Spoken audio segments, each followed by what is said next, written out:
আমরা একটু এই যে জুলাই কেন্দ্রিক আয়োজনগুলোর দিকে একটু দৃষ্টি দেই, যে সরকার তো একটা বড় পদক্ষেপ নিচ্ছে। আমরা এই যে 2 দিন আগেই নারীদেরকে নিয়ে প্রোগ্রাম করা হলো, বেশ ভালো ড্রোনের ইয়াটি আমরা দেখলাম। সারা দেশে বিভিন্ন জায়গায় আবার জুলাইয়ের গ্রাফিতিগুলোকে নতুন করে তৈরি করা হচ্ছে, ওই যে পিলারগুলোতে আবার আঁকা হচ্ছে। তো এই পরিস্থিতিতে একটা বিষয় নিয়ে আপনার সাথে আমার একটু করে আলাপ হইতেছিল, যে ক্যারেক্টারগুলোকে যে আমরা পিক করতেছি সেইখানে কোনো পলিটিক্স আছে কিনা। Big question. Thank you. তো ভালো কোশ্চেন করছিস। আমরা যেটা নিয়ে আর কি আলাপ করতেছিলাম, যে আমরা আসলে আজকের দিনে আমাদের আলাপ করার কথা ছিল হলো বেসিক্যালি হাসিনা কি করছে, হাসিনা কি ঘটাইছে, আওয়ামী লীগ কি ঘটাইছে, বা আওয়ামী রাষ্ট্রযন্ত্রকে ইউজ করে তারা আসলে কি ঘটাইছে, সেই জিনিসগুলো নিয়ে আমাদের বয়ান, পাল্টা বয়ান এগুলো দেওয়ার কথা ছিল। আনফর্চুনেটলি আমাদের কাছে আলোচনা করতে হচ্ছে গোপালগঞ্জ নিয়ে। হ্যাঁ। তো এখন গোপালগঞ্জের ঘটনাটাও সেই জুলাইয়ে এসে ঘটলো। এখন তুই যে প্রশ্নটা করলি সেটাও এরই একটা পার্ট আমি বলবো। এটা একটা পার্ট, মানে আলোচনার একটা পার্ট। সেটা হচ্ছে যে জুলাইকে কি আমরা মহান বলতেছি কিনা, আমরা জুলাইকে মহান বলতেছি কিনা। অবশ্যই আমরা মহান বলতে পারি, মহান জুলাই, মহান ফরাসি বিপ্লব, মহান বলশেভিক আন্দোলন, আমরা এগুলো বলি। এখন বেনিয়ামিন ওয়াল্টারের একটা কিন্তু বয়ান আছে, আমি যখন কোনো কিছুকে মহান হিসেবে ট্যাগিং করি, ইটস মিন দিন শেষে এটা একটা ফ্যাসিস্ট ভাবনা কায়েম করতে চেষ্টা করে, যার উদাহরণ আমাদের দেশেই আমরা দিতে পারবো। 71কে 21কে এগুলোকে মহান বলতে বলতে করতে করতে সেখানে আরও যে প্রিলিউড ছিল সেই প্রিলিউডকে স্কিপ করা হয়েছে। আমরা 71কে মহান করতে করতে, শেখ মুজিব সাহেবকে মহান করতে করতে, এর যে আরও শেখ মুজিব হয়ে ওঠা অথবা 71 হয়ে ওঠার যে প্রিলিউড ছিল সেই প্রিলিউডকে আমরা ডেসক্রাইব করি নাই। না করার বদলতে এই মহানত্ব দিন শেষে একজন হাসিনাকে তৈরি করছে, একটা ফ্যাসিস্ট তৈরি করছে। এখন জুলাইয়ের প্রিলিউড যদি আমরা চর্চা না করি, প্রিলিউডকে যদি আমরা বর্ণনা না করি, তাহলে জুলাই এসেন্সও একদিন কি কোনো একটা হাসিনা তৈরি করবে কি না, এটা একটা আমার কোশ্চেন। এই জায়গাতে তুমি কোশ্চেন করতে পারো কিভাবে, তার আমরা কিছু সিম্বলিক জায়গা দেখাই। প্রথমত এটা 71 বারবার চলে আসবে, কিন্তু সরি, এটা অন্যভাবে নিস না। সে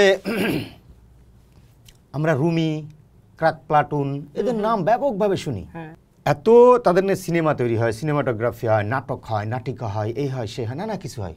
কোনো সন্দেহ নেই তাদের ভূমিকা নিয়ে, আমি কোনো দ্বিমত নেই তাদের ভূমিকা নিয়ে। আই ডু রেসপেক্ট দেম, কোনো সন্দেহ নেই, প্রত্যেকে এখানে রেসপেক্ট করে। কিন্তু এর মানে এই না যে সুনামগঞ্জের সেই জগৎজ্যোতি দাস অথবা নড়াইল সে আলতাপ মিয়া, তাদের বীরত্ব আনফর্চুনেটলি মানে এখানে সামনে এসে হাজির হয় না। ইটস মিন এখানে একটা আরবান পেরিফেরির তাদের যে আইডেন্টিটি ক্রাইসিস, আরবান তো গড়ে উঠছে, বিভিন্ন জায়গাতে লোক এসে গড়ে উঠছে, ইটস মিন তার নিজস্ব কোনো আইডেন্টিটি নেই। তার সেই আইডেন্টিটি ক্রাইসিসের জায়গা থেকেই বেসিক্যালি তারা আরবান বেসড কিছু অনুষঙ্গকে তারা স্ট্রাকচার করে, ফ্রেমিং করে, পিক করে। তো এই পিকের ফলে কি হয়, বাকি সবাই সাইড হয়ে যায়। আর বাকি সবাই সাইড হয়ে গেলে পিকিং নিয়েই দিন শেষে আরেকটা মনার্ক তৈরি হতে পারে, যেটা প্রবলেমেটিক। আমরা এটা দেখি যে ধরেন আজাদের কথা বলে এলভিস প্রিসলির গান শুনতো, গাড়িতে করে কলেজে যাইতো, বা ধরেন হচ্ছে হ্যামবার্গার খাইতো, সে গান শুনতো। কিন্তু ওই কথার কথা যে ফজলু মিয়া যে এই গল্পটা বলার মধ্যে এক ধরনের একটা রোমাঞ্চ আছে, যে হ্যাঁ এলভিস প্রিসলি সে গান শুনে, তাই না? এলভিস প্রিসলি সে গান শুনে, অথবা সে লুডভিগ ফায়ারবার্গ পড়ে, এর মধ্যে একটা ভাব আছে। কিন্তু ওই প্রান্তিক যে ভদ্রলোক যুদ্ধ করছিল অথবা ব্রিজের কোনায় গিয়ে গ্রেনেড রেখে আসছিল, যে কি বলে ইদ্রিস মিয়া, সে কিন্তু এলভিস প্রিসলির গান শোনে না। তো এর কারণ হচ্ছে যে আমরা যারা আরবান, আমাদের আসলে আইডেন্টিটি সমস্যা আছে। আইডেন্টিটি সমস্যার ফলে আমরা আইডেন্টিটি ক্রাইসিসে ভুগি। দ্যাটস ওয়াই আমরা বাউলকে ফোক নাম দেই, আমরা কি বলে মুর্শিদিকে ফোক নাম দেই, নাম দিয়ে আমাদের ভিতরে একটা আইডেন্টিটি ক্রিয়েটেড তৈরি করি। হিন্দি সিনেমার গানে কাওয়ালি নাম দিই, তাই না? কিন্তু এটা জুলাইয়ের সাথে কিভাবে? হ্যাঁ, জুলাইয়ের সাথে কানেক্টেড, দ্যাট বিকজ অফ আমরা যখন দেখবো যে বলছে জুলাই সেলিব্রেশন নিয়ে আমার একটা পয়েন্ট আছে, যে এই শব্দবন্ধ আমার সমস্যা ব্যক্তিগতভাবে। সেলিব্রেশন কিভাবে হইতে পারে? এটা সেলিব্রেশনের কোনো বিষয় না। মানে সেলিব্রেশনে আমরা কাকে সামনে দেখতেছি? আমি বিগত কিছুদিন ধরে কিছু পোস্টার দেখতেছি, সেটা আবরার ফাহাদ, বুয়েটের আবরার ফাহাদ। আবরার ফাহাদের শহীদি, এটাকে আমি ডিজন করি না, তার শহীদিকে আমি স্যালুট জানাই। কোনো সন্দেহ নাই জুলাই হওয়ার পিছনে আবরার ভূমিকা অসাধারণ, অসাধারণ।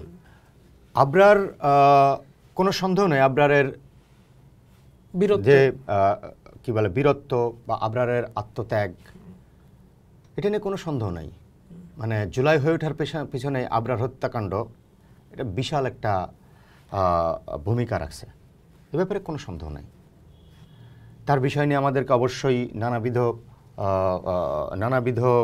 নানাবিধ প্রোগ্রাম থাকা উচিত, তাকে স্মরণ করা উচিত, কোনো সন্দেহ নেই। কোশ্চেনটা হলো আমি তাকে প্রেজেন্ট করতেছি কীভাবে। আচ্ছা, প্রথমত হচ্ছে এটা হচ্ছে একটা প্রথম কথা, তাকে কি শুধু আমি অ্যান্টি ইন্ডিয়ান জায়গা থেকে তাকে প্রেজেন্ট করতেছি কি না, অথবা সে শিবির করতো, মানে যেটা আমরা অনেকে বলতো আর কি, সে শিবির করতে এই জন্য তাকে হত্যা করা হয়েছে, এই জায়গা থেকে আমরা প্রেজেন্ট করতেছি কিনা। কিন্তু কোশ্চেনটা হলো এই শিবির করতো অথবা অ্যান্টি ইন্ডিয়ান, এই ভাবনা তো ওভার দ্য নাইট বুয়েটে এসে হাজির হয় নাই, মানে ইলহামের মতো ওভার দ্য নাইট বুয়েটে এসে হাজির হয় নাই। এর পিছনের অনেক ইয়ে আছে, অনেক ঘটনা এর সাথে যুক্ত। আমি যদি বলি যে বাংলাদেশে ইসলামী দলগুলোকে, অথবা একটু বড় করে যদি আমি বলি জামাত ইসলামকে অপর করার একটা টেন্ডেন্সি রাষ্ট্রকল্পের ছিল, হাসিনার ছিল বা আওয়ামী লীগের ছিল, এ কথা তো অস্বীকার করার উপায় নেই। এখন শুধুমাত্র জামাত বা ইসলামী ঘরানার দলগুলোকে অপর করা হয়েছিল ব্যাপারটা এমনও না, অসংখ্য মানুষকেই তার মতের বিরুদ্ধে যেই গেছে তাকেই অপর করার একটা টেন্ডেন্সি তার মধ্যে ছিল।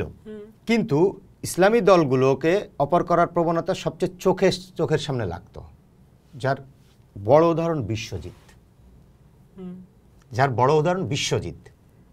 মানে শিবিরকে একটা অপর করার যে টেন্ডেন্সি, সে অপর করার টেন্ডেন্সিতে আমরা দেখি যে একটা হিন্দু ছেলেকে দিনে দুপুরে রাস্তায় কোপায়া হত্যা করা হচ্ছে, সিম্পলি রাস্তায় কোপায়া হত্যা করা হচ্ছে। আমার কথাকে বোঝাতে পারতেছি কিনা? তাহলে আমাদের যদি আমরা প্রিলিউড করি, মানে আমাদের জুলাইয়ের প্রিলিউড দেখি, বা জুলাই হয়ে ওঠার পিছনে বিশ্বজিতের কি ভূমিকা ছিল না? বিশ্বজিতের এই শহীদি আত্মত্যাগের কি কোনো ভূমিকা ছিল না? অবভিয়াসলি ছিল। তুমি কি আরিফ দেখাইতে পারবা জুলাইয়ের কোনো আয়োজনে বিশ্বজিৎ হাজির আছে? আমার মনে হয় না বিশ্বজিৎ হাজির আছে, আমার চোখে পড়ে নাই। মানে ফ্র্যাঙ্কলি স্পিকিং আমার চোখে কিন্তু সে পড়ে নাই। কেন? কারণ কি? এটা একটা বড় প্রশ্ন আমার কাছে। না, এটা ইন্টারেস্টিং, কারণ বিশ্বজিৎ তো আসলে গ্রোসলি পুরো বিষয়টাকে আরো ভালোভাবে প্রেজেন্ট করে। এখানে শুধু বিশ্বজিৎ, আর একটা জায়গাও খুব ইম্পর্ট্যান্ট, সে কিন্তু আমাদের দেশের যাদেরকে আমরা সংখ্যালঘু বলি সেই সংখ্যালঘুর প্রতিনিধি। সেটাই বলতেছি, সংখ্যালঘুর প্রতিনিধি। একটা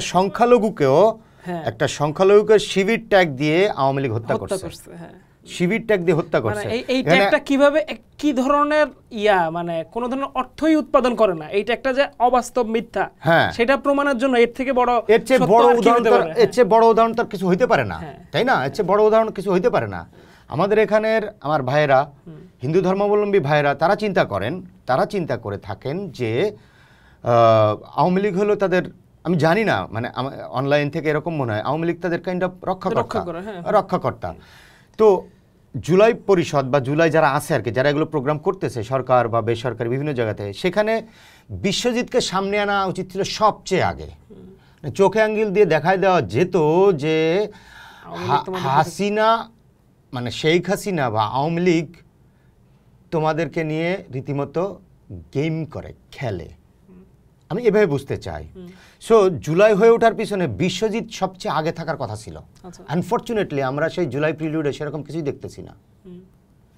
পয়েন্ট নাম্বার 2, এটার ক্ষেত্রে আবরার বুয়েটে পড়তো, স্মার্ট ছেলে, তার আত্মত্যাগকে আমি আবার বলতেছি, আত্মত্যাগকে আমি কখনোই অস্বীকার করতেছি না। সে বুয়েটে পড়ে, স্মার্ট ছেলে, আরবান মিডল ক্লাসের কাছে সে জেম। বিশ্বজিৎ কিন্তু বুয়েটে পড়ুয়া না, ঢাকা বিশ্ববিদ্যালয়ে পড়ুয়া না, জাহাঙ্গীরনগর বিশ্ববিদ্যালয়ে পড়ুয়া না, হাইলি এডুকেটেড না। সে একজন নর্মাল শ্রমিক, দর্জি, নর্মাল শ্রমিক, গাঙ্গের ওপার থেকে কান্দে ব্যাগ বাঁধা এই দেশে আইছে। সুতরাং ওই যে আমি কিছুক্ষণ আগে যেটা বললাম যে আজাদের কথা বা শেখ রুমির কথা বললাম, সেই কথা এখানেও প্রযোজ্য। জুলাই কি তাহলে সেই আওয়ামী ন্যারেটিভের মধ্যেই কি ঢুকে যাচ্ছে? আওয়ামী যে স্কুল, সেই স্কুলের মধ্যে কি ঢুকে যাচ্ছে? আমি কি বোঝাইতে পারছি কিনা? সো এখানে আরবান মিডল ক্লাসের ব্যাপক একটা আইডেন্টিটি ক্রাইসিসের জায়গা আছে। দ্যাটস ওয়াই আবরার এখানে ফোকাসে আসছে, বিশ্বজিৎ এখানে সাইড লাইনে চলে গেছে। সম্ভবত আমরা যদি জুলাইয়ের প্রিলিউড ঘটাই বা প্রিলিউড যদি আমরা লিখি, সে লিখতে গেলে আর একটা নাম খুব জরুরি ছিল, মুশতাক সাহেব।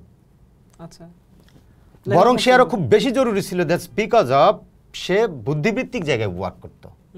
সে বুদ্ধিবৃত্তিক জায়গায় ওয়ার্ক করতো।